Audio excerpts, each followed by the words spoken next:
মাকে কখন I love you বলেছেন? বাবাকে? অর্থাৎ বলতে চাই, বিশেষ করে মেয়েরা বলে বাবাকে আই লাভ ইউ বলতে চাই কিন্তু পারি না, কারণ এটা আমাদের ট্রেডিশনে নাই। আই লাভ ইউ বলতে চাইলে মাকে বলিয়েন।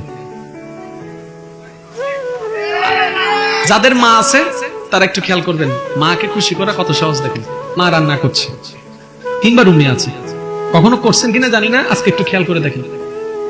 আগে থেকে প্ল্যানিং নিবেন, রুমে যাবেন, কোথায় মা আছে, পিছন থেকে যাই জড়ায় ধরবেন, কিচ্ছু বলার না, শুধু পিছন থেকে যাই মাকে জড়ায় ধরবেন। মা বলবো কিরে, আপনি শুধু এমনি চোখটা বন্ধ করে মার মাথার এদিকে, কাঁধের এদিকে মাথা রাখে, কিসে তোর, কিসে কিসে, কারণ মা কখনো এটা আশা করে নেই, আশার চাইতে বেশি পেয়েছে। আর মারা খুশি হয় সন্তানের মুখের হাসিতে। ঘরের মা বোনকে দেখবেন সারাদিন রান্না করে আমাদেরকে খাওয়ানোর জন্য, রাত শেষে দিন শেষে তারা ভালো খাবার পায় না, হাড্ডি পাই, জোল পাই, এটা দিয়ে তারা খাবার ছেড়ে যায়। আমার মা বোনেরা সারাদিন গরমের মধ্যে রান্না করেছে। এ রমজান গিয়েছে গরমকালে, আপনি আমি তো কাজে কর্মে কোন রকম টাইম পাস করেছি, একত গরম, তার উপরে চুলার তাপ, তার মধ্যেও তারা রান্না করেছেন। আমি জিজ্ঞেস করলাম, বোন এই গরমের মধ্যে চুলার সামনে দাঁড়িয়েছো, তৃষ্ণার কষ্ট লাগে না? বলে যে লাগে। তারপরেও কেন করছো? বলে যে পরিবারের মুখে একটু খাবার তুলে দেওয়ার জন্য, তারা যেন সারাদিনের এই ক্লান্তিটা ইফতারের মধ্যে এসে ভালো করে খাইতে পারে।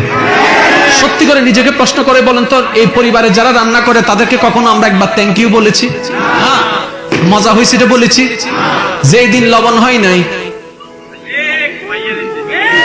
যেদিন লবণ হয় নাই, যেদিন খাবার চুল পড়েছে সেটা বলেছি, কিন্তু কখনো আমরা প্রশংসা করতে।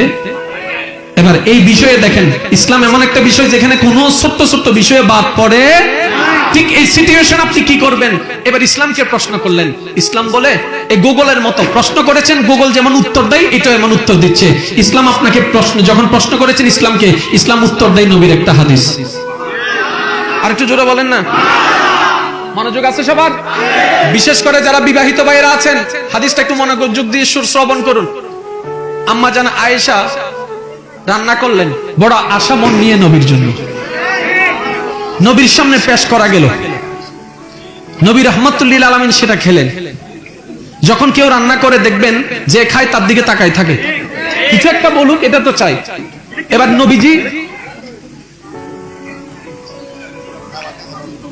নবীজি রাহমাতুল লিল আলামিন খাওয়ার জিনিসটা গ্রহণ করে দেখলেন কোন একটা ভেজাল আছে, কিচ্ছু বললেন না। কি বললেন জানেন? আয়েশা তুমি একটু খেয়ে দেখিও। মা আয়েশা সিদ্দিকা এই খাবারটা মুখে দিয়ে নিজের রান্না করা খাবার নিজে ফেলে দিয়েছেন, দুই চোখ থেকে পানি ঝেড়ে দিলেন। ও আম্মা জান আয়েশা কান্না করছেন কেন? বলে যে আমি রান্না করে যে খাবার আমি খেতে পারি নাই, আমার নবী সে খাবারটা কেমনে খাইলো, কেমনে খাইলো, কেমনে খাইলো নবী রাহমাতুল লিল আলামিন এই খাবার? কোনো রাগ নাই চেহারায়, কোনো বিরক্তি নাই। নবী করে নাই কেন? খাবার মুখ থেকে ফেলে দেয় নাই কেন? বলে যে আমি আয়েশা কষ্ট পাবো বলে নবী সেটা চুপ করে খেয়ে ফেলেছেন। এই মাসালাগুলো মনে রাখবেন ভাইয়েরা।